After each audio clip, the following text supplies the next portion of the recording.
Bonjour. Et si les problèmes qui frappent l'Afrique n'étaient pas seulement économiques ou politiques? Et s'ils étaient en fait le symptôme d'une crise bien plus profonde, une crise de la conscience?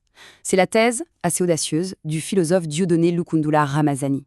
Et on va décortiquer ça ensemble. Pour comprendre où l'auteur veut en venir, il faut parfois regarder le passé droit dans les yeux, même quand il est brutal. Il commence avec cette citation qui est volontairement choquante. Non pas pour s'y complaire, mais pour poser un diagnostic. Cette vision déshumanisante, elle a laissé des cicatrices profondes qui, selon lui, sont encore bien visibles aujourd'hui. Alors, en partant de cet héritage assez douloureux, l'auteur nous invite à explorer la toute première question, celle qui est à la base de tout, la question de l'humanité et de la perception historique.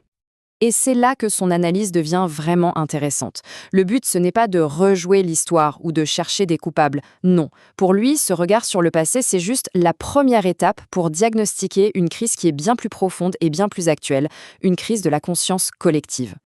On entre maintenant au cœur de son diagnostic. Il met un nom sur le mal qui, à son avis, ronge nos sociétés modernes. Il appelle ça l'art de la division. L'auteur donne un nom à ce mal, la dialectique postmoderne. Alors, oubliez l'idée d'un dialogue constructif, ici on parle d'une véritable arme de discours. Elle n'est pas conçue pour trouver la vérité, mais pour imposer une version artificielle de la réalité. C'est en quelque sorte une technique de contrôle. Le contraste est saisissant. À gauche, on a l'idéal du dialogue. On collabore pour construire une vérité commune. Et ça crée de l'unité. Et à droite, on a l'arme postmoderne. On fabrique la controverse pour diviser, pour dominer.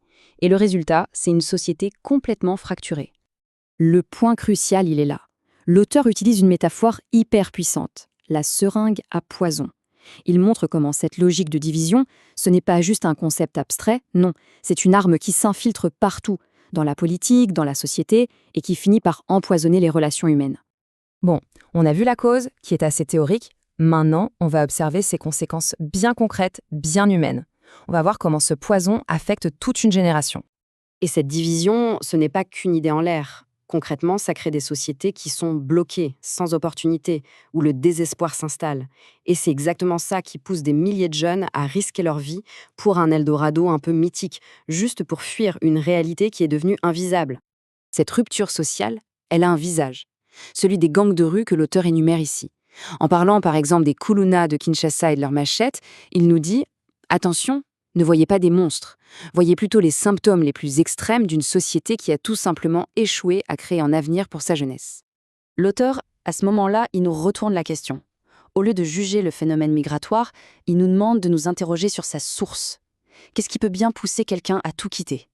C'est une invitation, en fait, à remplacer le jugement par l'empathie.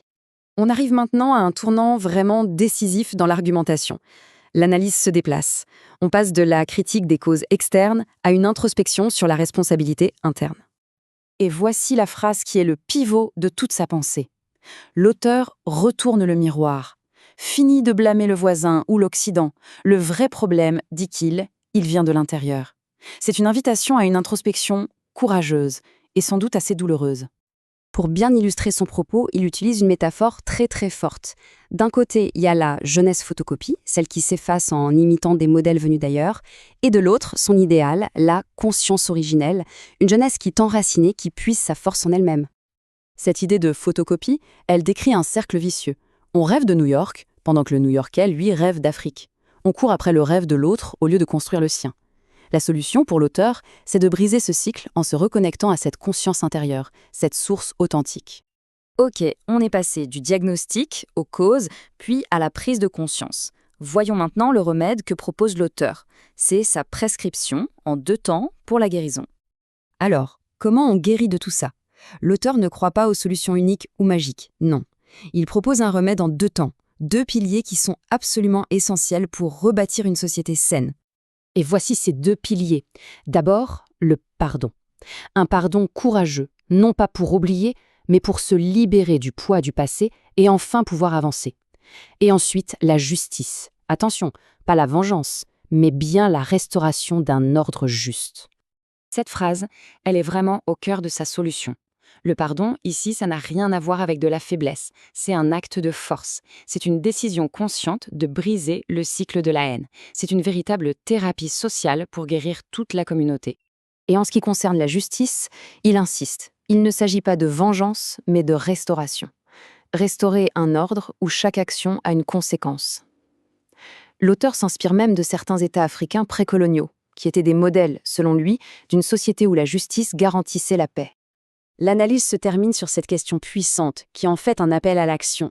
Loin des grandes théories ou des solutions toutes faites, l'auteur nous renvoie à notre propre pouvoir.